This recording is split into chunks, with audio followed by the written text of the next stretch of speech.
प्रधानमंत्री नरेंद्र मोदी संबोधित कर रहे हैं, सुन लेते हैं। तक टैक्स लिया जाता था, अब ऐसे अनेक सामानों पर जीएसटी 0 या 5% कर दिया गया है। साथियों, विकसित भारत का एक और स्तंभ है हमारी युवा शक्ति। हमारे नौजवानों को ज्यादा रोजगार मिले, जो छोटे मोटे बिजनेस में हैं उनको आसानी हो, ये भी सुनिश्चित किया गया है। हमारे जो ऐसे सेक्टर हैं जिसमें सबसे ज्यादा लेबर लगती है, उनको जीएसटी की कम दरों से बहुत बड़ा सहारा मिलने वाला है। टेक्सटाइल हो, हैंडीक्राफ्ट हो, लेदर हो, इसमें काम करने वाले साथी, इस बिजनेस से जुड़े साथियों को बड़ी मदद मिली है। इसके साथ साथ कपड़ों और जूतों की कीमतों में भी बहुत कमी आने वाली है। हमारे स्टार्टअप्स, एमएसएमई, छोटे व्यापारी, कारोबारियों के लिए टैक्स तो कम हुआ ही है, साथ ही कुछ प्रक्रियाओं को भी सरल किया गया है। इससे उनकी सहूलियत और बढ़ेगी। साथियों, नौजवानों को एक और फायदा फिटनेस के सेक्टर में भी होने वाला है।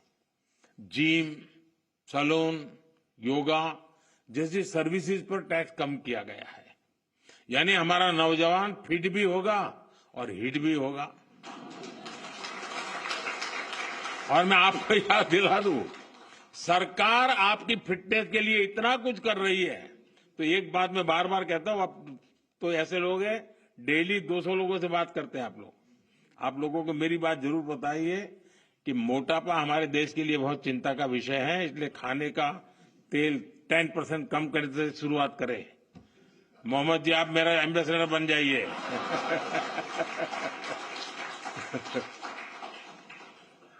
ओबेसिटी के खिलाफ लड़ाई कमजोर नहीं पड़नी चाहिए।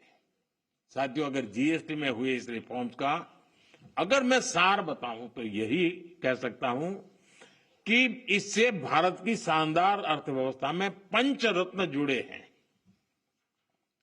पहला, टैक्स सिस्टम कहीं अधिक सिंपल हुआ।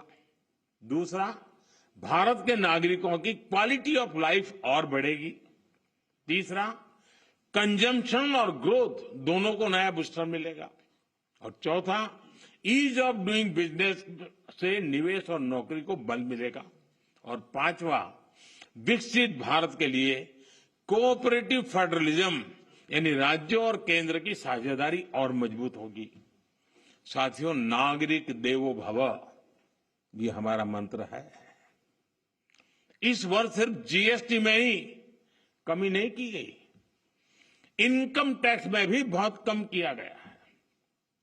12 लाख रुपए तक की इनकम पर टैक्स को 0 किया गया है। आजकल तो आप आईटीआर फाइल कर रहे हैं, तब इस फैसले का सुखद एहसास और भी अधिक होता है कि नहीं, यानी इनकम में भी बचत और खर्च में भी बचत।